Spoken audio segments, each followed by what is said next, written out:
Hello? Henderson! I know you want the gate open, baby. We're working on that right now, okay? Their most autistic child, whose name is basically caged into the downstairs living area. And when I say caged, he's naked. There's feces around. It's extremely messy in the area, and windows are boarded up. On the outside, it looked like a normal house in Henderson, Nevada. But on the inside, police found something shocking. A young boy with autism was locked inside a cage, alone with trash and no clothes. This video helps us learn why every child needs care, love, and safety, and what to do if you ever see something that feels wrong. Sorry to wake you up, bud. What time did you go to bed? About 2, 3. This morning? Yeah. Okay, so it's not horrible. You got some sleep. Yeah. Even though the kids might have kept you awake some. Yeah. So I'm just here because they asked me to be here. Okay. Based on the situation, the kids haven't been in school. One of them is being homeschooled for the number of days that they haven't been in school. Yeah. So they got a few questions based on what they need to do as a school representative for truancy, okay? All right. Does that make sense? Yeah. It sounds like you got some challenges here at the house. Your wife and you have different, schedules to probably try to handle the kids and stuff like that. So that I can bring the report back to school. What concerned me was that I heard the banging and he said, "Let me out, open the door." He thought I was police. He's like, "Police, let me out." So, but then when I asked if he's okay, he stayed quiet. So I just wanted to assure that I can see that he's okay. Oh yeah, he's okay. And a kid like that, it makes sense that they would say, "Let me out," because I'm sure you have, like child kind of like. Yeah. Do you mind if I come in? Yeah. He's a big kid. I can come in? Yes. Okay. He's half Samoan, so he's a big kid. Oh yeah, He's probably got autistic. some meat to him. Oh yeah. So. Hey buddy. We had to do this because it keeps him from kicking holes everywhere in the house. Does he have like, he doesn't hit his head on the walls or anything like that? No. Okay. How about the other children then that are supposed to be in school? Yeah, they're upstairs. Are you able to get them down here? Yeah. Hey Sarge. Hi, baby. How did you guys go to school today? They've been sick for about the last couple of days. We're good. She doesn't need to come all the way down. Or do you have questions or? No, we just Okay. want to know what you do Saturday. Yeah, they've had the flu for about all of last week. It started with him, and they were throwing up, and she caught it, he caught it, whole house got it, except for me, so. Okay. Yeah, and that wasn't related to the school though? That they had the flu? No. Okay. So communications, communication is huge, all right? All right. So no matter what, call the school, because I've even had like casinos call us to check on employees. Okay. Casinos, adults, check on their adults. Yeah. Because the adults didn't call in sick or this or that, and it's been 2 days. So we even have, big corporations calling on adults, employees to make sure they're okay. Okay. So big thing is communication. Call the school, say, hey, she's not feeling well, stomach flu. Okay. Be out for 1 day, maybe 5 days or whatever. Same with whatever other children. Okay. So that way they have an understanding what's taking place. Yeah, when we were knocking, we were like, well, maybe they both share a car and go to work together or something, So. Yeah, I was passed out and didn't know if it was just. Right, pounding or not. Yeah. And so his speech isn't very good right now, right? Yeah, it's not. Okay. When he was first born, he didn't actually start talking until he was about 4 or 5 years old. Okay. We thought he was just going to be nonverbal for his whole life. Yeah. But, he's been going to school, and basically all his verbal skills are basically just what he wants and then what he copies and hears off of the phone. Yeah. Yeah. Yeah, because I tried to communicate with him through the window, through the plywood, just to make sure he was good. I'm like, hey, are you okay? Everything good? Because he was boom, boom, boom, boom. Yeah. And of course, the way it sounds because of his size, it sounded horrible. Yeah. But I was like, well, he's not screaming like he's in pain or anything like that. Yeah. So I was like, hey, I don't see any cause to be concerned in that aspect because he's yelling. Yeah. Because, some kids on the spectrum, that's what they do. Yeah. I was just like, as long as he's, if he's, using his head like some of them do, as long as he has a helmet or something like that, But, yeah, he doesn't look like he's got any injuries or anything like that, so that's good. Yeah, we've had to, all this plywood we've had to put up just so he doesn't break windows. Yeah, I noticed the one window was broke. Yeah. I mean, that made sense when I seen it. I'm like, you know. Now, how long they've been here, Okay. how long the kids have been, how long it's been like this. Okay. Does he know the bureau's coming out? No, I didn't say nothing. Okay. I was about to start yelling in there, and so I walked out and took a couple deep breaths. Yeah, I was trying to play it cool and keep him talking. That's what I told him the truancy. I'm like, right now I'm leaving the kid right there because I don't need to have to wrestle an 11-year-old autistic kid now. Yeah. While we're waiting for everything. Yeah, I mean, the kid is that for me? No, that's 2-11. Oh. They said, because it's been about an hour. Yeah, this is. Yeah. You didn't score 4. But, so it's just when the detectives come here, we have everything set up so we can talk to them. Or I can talk to them as long as we have people in there. Hey, you Misty? Hey. So we got called here. My name is Officer Bovey. We got called here because the Clark County School District truancy officers were tasked to come out here to try to make contact, make sure the kids are okay. All right. So that's why we came out here, was to assist them. Based on them not making contact, they could hear some screaming from the inside.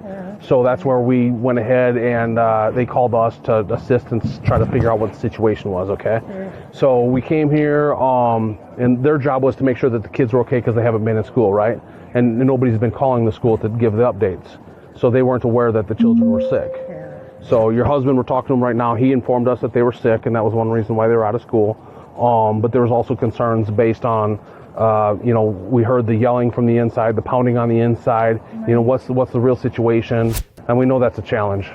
So based on that, going in there, talking to your husband was asleep, so it was hard to get him up. He finally came to the door, so we were talking to him, trying to understand the whole situation of everything. Does that make sense? So based on that, we're here now. We're going to be sticking around for a little bit. We got a few more questions to ask and go from there. Does that make sense? Did you leave work early? All right, well, thanks for coming out early. You have some questions, sir? What we're doing is, just so you know, and I was letting your husband know, the school, the truancy, whatever that is, that's a concern of ours, right? And then, obviously, the condition of the house, you come in, you see kids, kids, things everywhere, right? It's a concern of ours. So right now, what we're waiting for, one of our detectives is going to come down, we'll talk to you guys, make sure that everything's good. If everything's good, then we're going to get out of your hair, and then we'll go from there, okay? But obviously, when we open a door and you see a cage and a kid and things everywhere in disarray, it concerns us. So that's what we're going to figure out. That way, you're not like, hey, what are they doing? We're here, we're waiting on the detective. They'll talk to you. We'll do an interview. As soon as the interview's done, we'll figure out where we go from there. Does that make sense? Okay. Hey, real quick, no weapons in your purse or in the house or anything like that? Where are they at? They're put away. Put away where? There might be some In the garage? They're not upstairs or anything? we have some upstairs. Were they in the master bedroom? Okay. So the boys share these rooms up here, right? All right, they don't have access to that right now? Okay. Are they in a safe, or are they in something that they can't get access to? They're in our room. Now that your wife's here and stuff like that, there's going to be a little bit more movement. Just want to make sure there wasn't any weapons. She mentioned about some shotguns upstairs, so we just asked that nobody go upstairs into the bedroom. Okay. So, yeah, the double doors, we don't want anybody to go up there. There's some shotguns that aren't necessarily, they're not the gun safe, right? They're just secured up there. So that way, it's just a safety thing that we have to go through. So, I understand. yeah. When did you have this installed then? A few years ago. It was probably 6 years ago. Oh wow, okay. So he was strong at a young age. Oh yeah. Yeah. Oh yeah. Please, buddy. That's just part of his stimming. He just. Oh yeah. You know. That's yeah, I get it. So we actually have the good thing about this is we can start a conversation and stuff. We have a team right now, they're called Crisis Response Team, and their main goal is to help people like this in this situation, having these challenges and things like that, no matter what the age is, because they're from kids all the way up to 80-year-olds, So when we, and they also help with like suicidal people as well, but they come and help and provide resources, try to help out, find a program, a plan, things that can help out the family. Because I know he's grown up with it, you've grown up with him and stuff in this realm, but sometimes you get stuck in the same patterns and don't realize, all of a sudden 2 years later, there's more resources out there, but you haven't looked for resources for 2 years. Does that make sense? Yeah. So there might be more resources out there that you're not even aware of. Okay.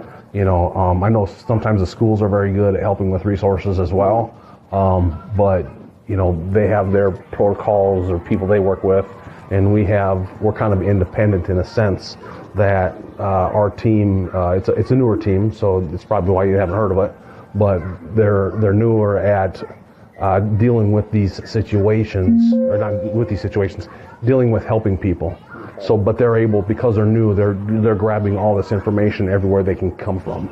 And one of the main officers has an adult child that's on the spectrum, and so he knows exactly what it's like, between the different triggers and things like that, and they might grow out of a trigger and develop another trigger, so they're a really good team that understand the situation and could help you with additional tools. Okay. That makes sense. Hey, the bubble guppies? Oh, the gate opened. You have beautiful voice. I love to hear you talk. Can you tell me something else? The gate open soon? Yes? Would that make you happy? Oh, I can't wait to make you happy, buddy. Get open! He doesn't answer loud. He's just. Hello? He wanted out of school. I know you want the gate open, baby. We're working on that right now, okay? So it sounds like there's some done with that, being bullied and things like that. Okay. But yeah, I'll keep. Where's Dad go?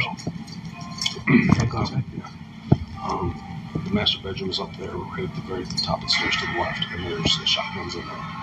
So, if by chance I don't catch it, We're working on the gate right now, sweetheart. Remember when we talked about gate open? Gate open! Gate open, that's right, bud. Soon. Gate open soon. You guys ready? We're ready, sir.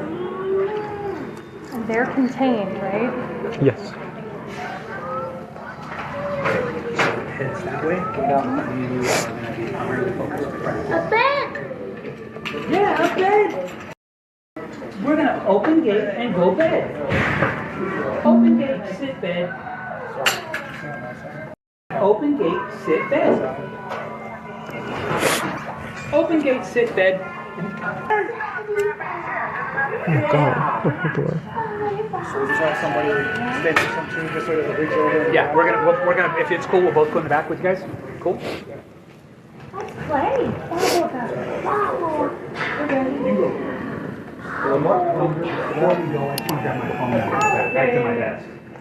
Every child deserves to feel safe and loved. If you ever see or hear something that feels wrong, tell a trusted adult, a teacher, or call for help. What happened in this home was not okay, but because someone spoke up, help arrived. Thanks for watching. Make sure to subscribe for more real stories that teach us how to help others and stay safe.